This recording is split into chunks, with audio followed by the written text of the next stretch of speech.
Jenny Carlson here in Las Vegas at the conclusion of day one of Big 12 Football Media Day.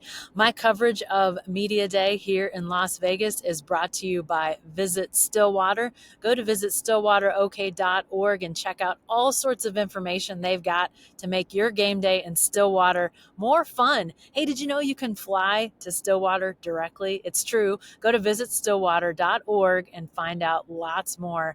They've got all sorts of information. Check it out. If your team's headed there, you're going to want to go to Visit Stillwater.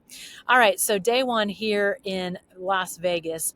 Lots of Oklahoma State talk with the Cowboys here on the docket. 8 of the 16 teams, so it was a busy day. It will be on day 2 as well. Utah was here, another team expected to do well in the Big 12 this year, picked to actually win the Big 12. We'll talk more about them in the coming days, but today the big talk was around Ollie Gordon.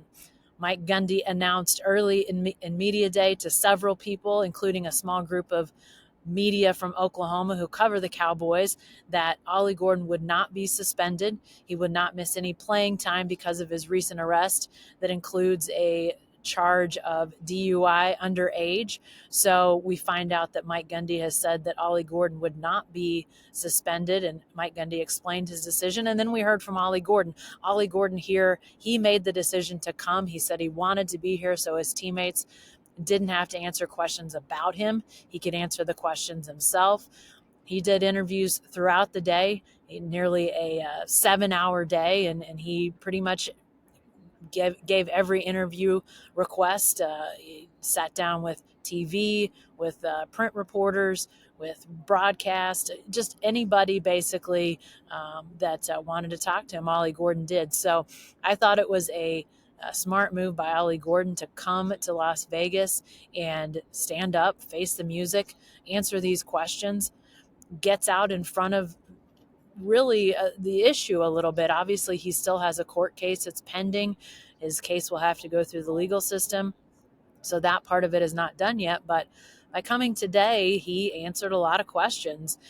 There still will be more that I will want to hear from him. I asked him a question about what thoughts he had the night of his arrest, because obviously this is a guy that has the college football world at his feet, was a top 10 finisher in the Heisman voting a year ago, led the nation in rushing, expected to have another big season, potentially vie for the Heisman.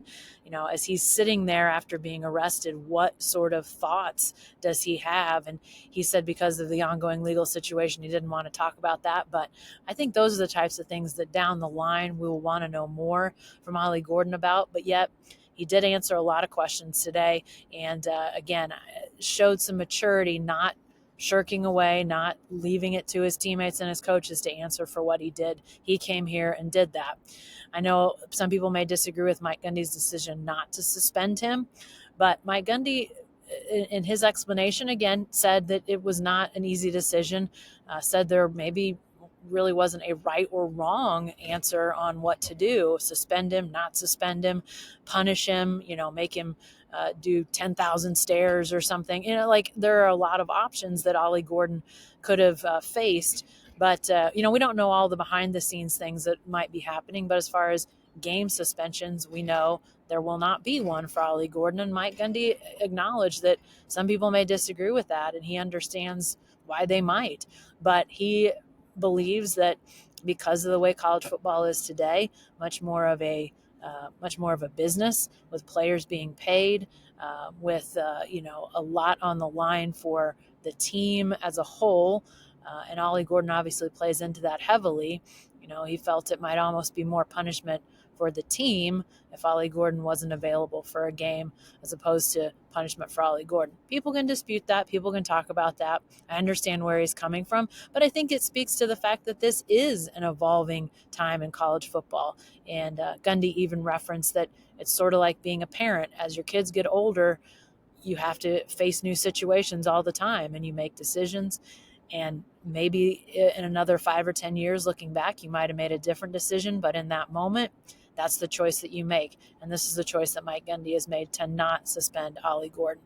So we'll continue to follow that situation, continue to follow Gordon's case, see if there's anything else that comes out of that. But we'll also have more coverage from Big 12 Media Day. That'll happen on Wednesday here in Las Vegas, day 2. The other half of the Big 12 will be here. That'll include Colorado and Deion Sanders. So lots of interesting topics still yet to be discussed here in Vegas at Big 12 Media Day. So stay with me here on my YouTube channel and also on my Substack, Beyond the Box Score. We'll have lots more. That's all the time I've got for now. But thanks for joining me, and we'll see you soon.